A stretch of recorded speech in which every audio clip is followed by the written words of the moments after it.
दिन बाद जो है कि सियाचिन जाने से पहले, ऑपरेशन जाने से पहले उसने यही बोला था, मैं आ गया तो आपका बेटा नहीं तो भारत का बेटा, देश का बेटा बनूंगा। उसके बाद आज उसकी याद आ रही है कि इन्होंने शहीद जो कैप्टन शशिकांत शर्मा की शहादत को 27 साल हो चुके हैं। नोएडा वासियों ने आज भी उन्हें अपने दिलों में बसा रखा है।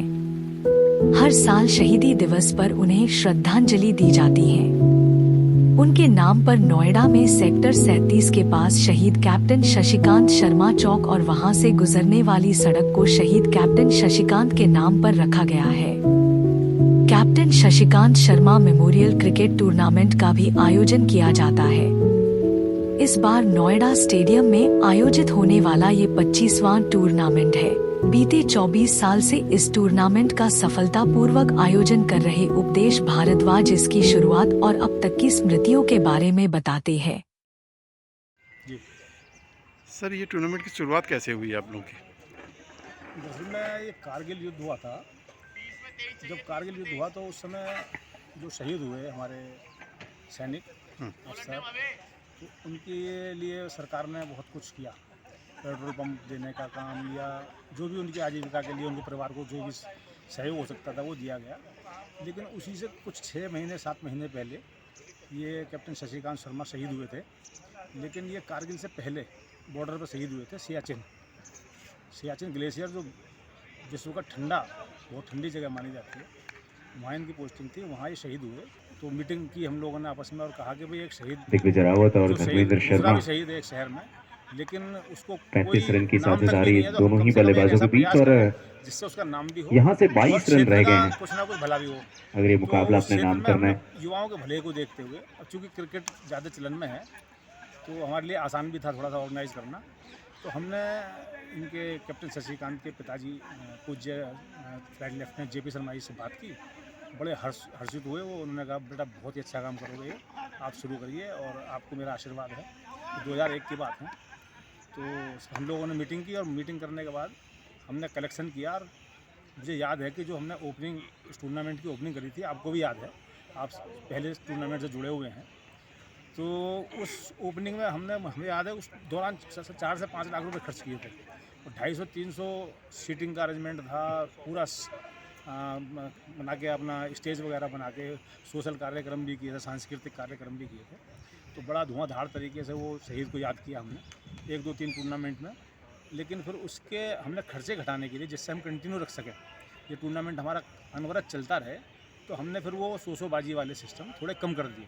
अभी हम क्या करते हैं, एक तो ओपनिंग करते हैं, उद्घाटन समारोह, जो भी प्रतिष्ठित व्यक्ति कोई होते हैं, जैसे कि पूर्व में हमारे इस कार्यक्रम में अजय जडेजा जो प्लेयर हैं अंतर्राष्ट्रीय रहे हैं, मदन लाल, गुरशरण सिंह, बड़े बड़े नाम इस टूर्नामेंट में, जैसे सबा करीम हैं। और नए लड़कों में अगर हम बात करें तो लेग स्टंप की डाली हुई थी पैरों की तरफ, बॉलर थे मेरठ के नाम दिमाग 1 रन पूरा किया। विजय दहिया, तमाम दुनिया भर के बड़े बड़े खिलाड़ी, अशोक मल्होत्रा जैसे इस में टूर्नामेंट में उद्घाटन में और समापन समारोह करते हैं। तो छोटे छोटे हमने समारोह रखे जिससे कि शहर में लोग मिलें और बड़े बड़े लोग आके सेलिब्रिटी टाइप के लोग आएँ, बच्चों को थोड़ा सा और एक क्या अहमियत होती है, दोनों ही बल्लेबाज इस समय बता रहे हैं, थोड़ा सा बताएं कि भाई आपको कैसे जीवन अच्छे तरीके से जीना है और कैसे आपको अच्छा भी खेलना है। तो उसके तो हमारा मकसद है कि ये शुरू करने का मकसद ये है, उस मकसद में कामयाब हैं कि समाज को, और इसीलिए परिस्थितियों का सम्मान भी कर रहे हैं और हमारे शहीद को सम्मान मिलता रहे। 24वां टूर्नामेंट है ये, तब से लगातार चल रहा है। लगातार 24वां टूर्नामेंट है। पूर्व की समाप्ति 16 के बाद 25वां टूर्नामेंट किस तरह सिल्वर जुबली होगा आपका, उसके लिए कुछ तैयारी की गई है? 24 गेंदों में रह गए, बताना 15 रन। चाहूँगा कि कोरोना काल में भी हमने बंद नहीं किया, कोरोना काल में भी टूर्नामेंट जारी रखा। और लेकिन साझेदारी ऐसी बन चुकी है दोनों ही बल्लेबाजों के बीच, हमारा प्रयास है कि इसको हम डिस्ट्रिक्ट लेवल पर करेंगे। मुश्किल सा नजर आ रहा है। पिता जोगिंदर पाल शर्मा फ्लाइट लेफ्टिनेंट रह चुके हैं। उन्होंने 1962 में चीन से और 1965, 1971 में पाकिस्तान से जंग लड़ी थी। उनके छोटे भाई डॉक्टर नरेश शर्मा अपने भाई के साथ बीते हुए स्मृति को कुछ इस तरह से साझा करते हैं। सुनहरी मेमोरीज हैं और इनकी याद में जो आज नोएडा अथॉरिटी ने ये जो टूर्नामेंट करा है तो बहुत काबिल तारीफ़ है। और हम चाहते हैं ऐसे ही नोएडा अथॉरिटी और सारे नोएडा के लोग भैया की याद में जो टूर्नामेंट होता है वो ऐसे ही चलता रहे और कई साल चले सर। उनकी कौन सी ऐसी बात जो आपको बहुत प्रेरित करती है, बहुत प्रेरणा देती है?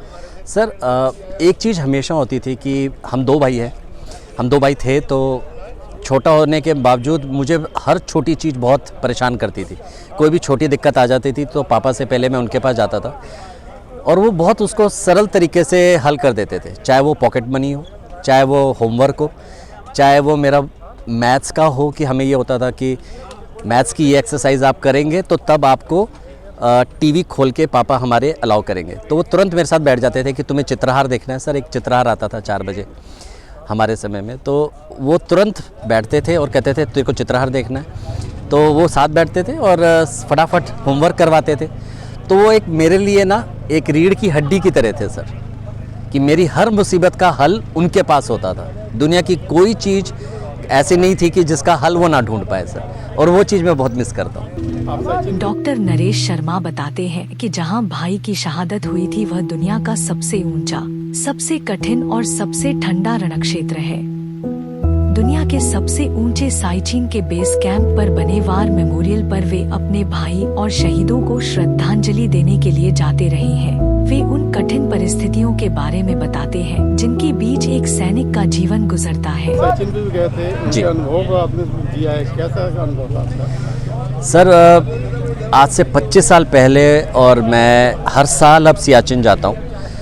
अभी मैं 25 दिसंबर को गया था, तो मैं आपको बता नहीं सकता कि कितना कठिन है बेस कैंप तक ही पहुँचना सियाचिन के, और आगे उसके फर्दर 100 किलोमीटर आगे जो फॉरवर्ड पोस्ट है, यहाँ टेम्परेचर सर -60-65 होता है। वहाँ पर मैं वैसे ही आपसे बहुत एक बात शेयर कर रहा हूँ, यहाँ कोविड के समय ऑक्सीजन का लेवल 70-75 पे लोग आईसीयू में एडमिट हो जाते हैं। मैं वहाँ पे था तो पल्स ऑक्सीमीटर हमेशा मैंने लगा के रखा। 38-40 पे हमने सरवाइव करा है सर। हमारे फौजी 38-40 जो आपकी ऑक्सीजन का लेवल है उस पे सरवाइव करते हैं। उसके बाद वो दुश्मन से लड़ते हैं और सबका मनोबल, अपने नीचे जो जवान होते हैं उसका मनोबल बढ़ाते हैं। तो इतना कठिन था, हर पल रुक रुक के मुझे ऑक्सीजन लेनी पड़ रही थी। जो बीच में पोस्ट होती है, फ़ौज की पोस्ट बनी हुई है, वहाँ रुक के वो हमें ऑक्सीजन देते थे। मैं एज अ डॉक्टर बता सकता हूँ, एक सिविलियन के नाते और एक डॉक्टर के नाते, कि बहुत मुश्किल है, लेकिन ये हमारे जो फ़ौजी हैं इनका मनोबल इतना स्ट्रॉन्ग है कि जहाँ भैया थे 22,000 फीट पे -65 टेम्परेचर पे, वहाँ पर मना करना कि जब मेरा रिलीवर आएगा तब मैं वापस आऊँगा, बहुत कोई दिव्य शक्ति या कह लो या बहुत हौसला चाहिए, हिम्मत चाहिए सर। शहीद कैप्टन शशिकांत शर्मा को सेना मेडल, वीरता पदक, अति वीरता पदक भी मिले। उनकी ख्वाहिश थी कि कम उम्र में कम से कम 2 मेडल मिले। उनकी माता जी सुदेश शर्मा बताती है, उनके बेटे ने कहा था, छोटी सी सर्विस है, 4 मेडल लग जाएंगे तो कितना गर्व होगा। इन्होंने जो मेडल पहन रखे हैं, ये बेटे के थे मेडल, उसको मेडल के लिए ही सियाचिन के लिए किया गया। और उसमें जाती दफा ये भी बोला था, और एक इधर से ले लो, छोटी सी सर्विस है, अभी इसमें अगर मैं 4 मेडल मेरे लग जाएंगे तो मुझे कितना गर्व होगा। मगर आज बहुत दुख लग रहा है कि मेडल जो है वो नहीं पहन पाया, मगर उसके पापा ने आज मेडल पहन के उसको हम याद कर रहे हैं, उसको नमन भी कर रहे हैं। आज़ादी बहुत ज़्यादा है ऐसे, कितना भी बताए वो भी कम है। अरविंद उत्तम की रिपोर्ट।